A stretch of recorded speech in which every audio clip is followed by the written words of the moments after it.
Hola, en este video vamos a ver cómo podemos hacer que un sonido vaya de izquierda a derecha o en la dirección que ustedes quieran. Esto lo vamos a hacer utilizando la herramienta panorámica. Vamos a multipista, vamos a nombrar nuestra sesión y le damos a aceptar.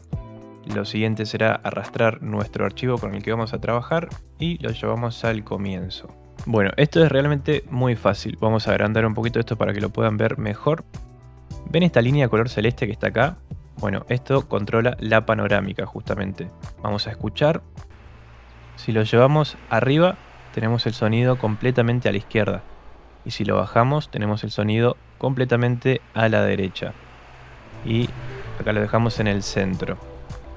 Bueno, ¿qué es lo interesante de esto? Que al hacer clic, nos aparece un keyframe, ¿sí? Podemos hacer otro clic y nos aparece otro más. Ya con esto nos permite ir dibujando y por ejemplo con solamente estos dos keyframes podemos llevar uno hacia arriba y otro hacia abajo y ya tenemos este efecto de pasar de izquierda a derecha.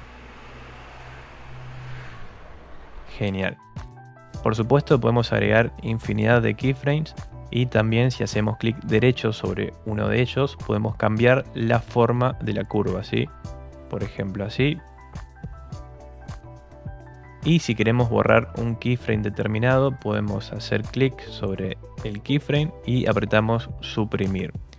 Si queremos también podemos hacer clic derecho, podemos seleccionar todos los keyframes y podemos borrar todos a la vez con la tecla suprimir.